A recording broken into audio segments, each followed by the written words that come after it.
लोकसभा चुनाव के पहले जहां भारतीय जनता पार्टी ओबीसी को लेकर अपनी एक रणनीति तैयार कर रही है, ऐसे में समाजवादी पार्टी अब ब्राह्मणों की एक महापंचायत करने जा रही है। क्या मकसद है इसके पीछे? हमारे साथ बात करने के लिए मौजूद हैं उत्तर प्रदेश सरकार में मंत्री दानिश आजाद अंसारी। समाजवादी पार्टी पहले पीडीए लेकर आई थी, अब वो ब्राह्मणों को लेकर एक महापंचायत करने जा रही है, कैसे देखते हैं?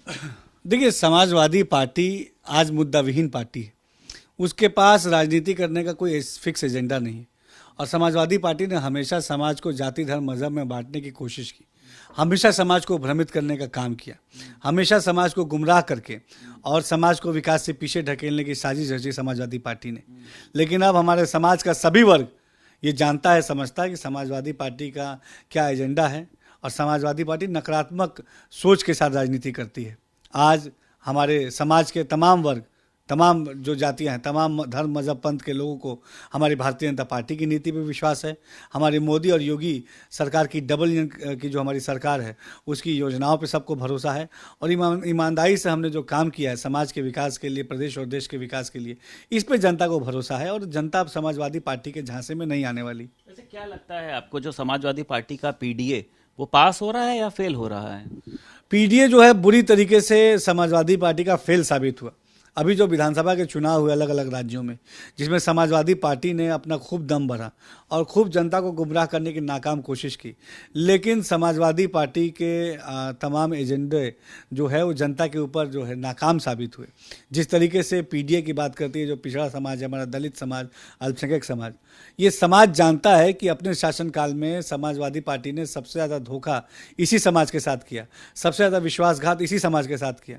तो आज समाज को हमारी नीति पे, हम भाजपा की नीति पे भरोसा है और समाजवादी पार्टी पे समाज को कतई कोई भरोसा नहीं। ये भी मंत्री जी देखा जाए कि वो चाहे मुस्लिमों की बात करी जाए, पहले अमवाई का फैक्टर कहा जाता था, यादव और ब्राह्मण, ये सभी वोट जो है वो छिटक रहे हैं समाजवादी पार्टी से। समाजवादी पार्टी की नीतियों के चलते स्वामी प्रसाद मौर्य जिस तरीके की बयानबाजी करते हैं, छिटका है वोट। देखिए, जनता का विश्वास समाजवादी पार्टी से पूरी तरीके से उठ चुका है, क्योंकि जब 2012 से 17 में जब जनता ने समाजवादी पार्टी को जनता की सेवा करने का अवसर दिया, तब इसी समाजवादी पार्टी ने प्रदेश की जनता के साथ छल करने का काम किया। तो समाजवादी पार्टी का असली चाल चरित्र और चेहरा जनता जानती है और अब इनके झांसे में जनता नहीं आने वाली। अच्छा, महापुरुषों की बताया जा रहा है प्रदेश सरकार तस्वीरें लगानी जा रही है मैनपुरी में, चाहे अटल बिहारी वाजपेयी की हो, क्रांतिकारी मंगल पांडे, तमाम लोगों की तस्वीरें। क्या एक मैसेज क्या देना चाहते हैं आप लोग? देखिए, ईमानदारी से भारतीय जनता पार्टी की सरकार, हमारी मोदी और योगी सरकार समाज के सभी वर्गों को उत्थान से जोड़ने की नीयत से काम करती है। और ख़ास तौर पे जो हमारे समाज के सबरान लोग रहे हैं, जो हमारे समाज के महापुरुष रहे हैं, जिन्होंने हमारे भारत के नवनिर्माण में अपनी भूमिका निभाई है, जिनके वजह से हम एक शिक्षित समाज में, एक विकास की तरफ आगे बढ़ते समाज में हम सांस ले रहे हैं। तो निश्चित तौर पे उन महान पुरुषों को भी याद करते हुए, उनकी भी बलिदानों को, उनकी भी कुर्बानियों को, उनकी भी सीख को, उनकी भी उपलब्धियों को जन जन तक पहुँचाना है, ख़ासतौर पर युवाओं तक पहुँचाना है।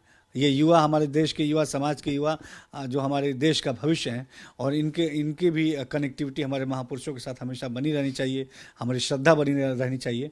इस नियत के साथ तमाम जो महापुरुष हैं उनको हम याद कर रहे हैं और उनके स्मृति में संगोष्ठियाँ भी होंगी, उनकी जो है मूर्तियाँ भी लगेंगी, उनके बारे में हम चर्चा भी करेंगे, उनके जीवन के मूल्य के उद्देश्य को हम सीखेंगे भी और समाज को नवनिर्माण की तरफ ले जाएंगे। अच्छा, कांग्रेस की बात करी जाए, समाजवादी पार्टी की बात करी जाए, आज जिला मुख्यालयों पर एक बड़ा प्रदर्शन कर रहे हैं। एक तो 41 जो सांसदों का आप लोगों ने निलंबन किया, उनका कहना है ये तानाशाही है भारतीय जनता पार्टी की। देखिए, जिस तरीके से संसद में हमारे जो तमाम वो सांसद है विपक्षी दल के, उन्होंने जिस तरीके से एक गरिमामयी कुर्सी का उपहास उड़ाया सार्वजनिक रूप से, ये अपने आप में बहुत ही दुखद है। हमारे देश, जो हमारी संसद है, उसकी गरिमा को बनाए रखने की जिम्मेदारी तमाम लोगों की है और निश्चित तौर पे इस जिम्मेदारी के साथ जनता आपको चुन के वहाँ भेजती है समाज और देश के विकास के लिए, और आप वहाँ पहुँच के अगर ऐसी हमारी सम्मानित चेयर का अगर आप उपहास उड़ाते हैं तो कतई किसी को भी स्वीकार नहीं है और ये बहुत दुखद है। प्रदर्शन कर रहे हैं आज अपना ये लोग। देखिए, कांग्रेस पार्टी के प्रदर्शन पे जनता को भरोसा नहीं, क्योंकि जनता जानती है कि कांग्रेस पार्टी केवल और केवल झूठ और भ्रम फैलाने की नीयत से काम करती है। जनता के जो मुद्दे हैं, जनता के विकास के मुद्दे, इससे कांग्रेस पार्टी को कहीं कोई मतलब नहीं। तो जनता सच्चाई जानती है और जनता ने अपना मत कांग्रेस के प्रति उनकी भावना क्या है ये 14 में 19 में बता दिया है और 24 में भी जनता वही मत को दोहराएगी। देश में फिर से तीसरी बार मोदी सरकार बनेगी। बहुत शुक्रिया बात करने के लिए। उत्तर प्रदेश सरकार में मंत्री दानिश आजाद अंसारी हमारे साथ मौजूद थे। लखनऊ से वीडियो जर्नलिस्ट शुभम के साथ संदीप खेर, भारत समाचार।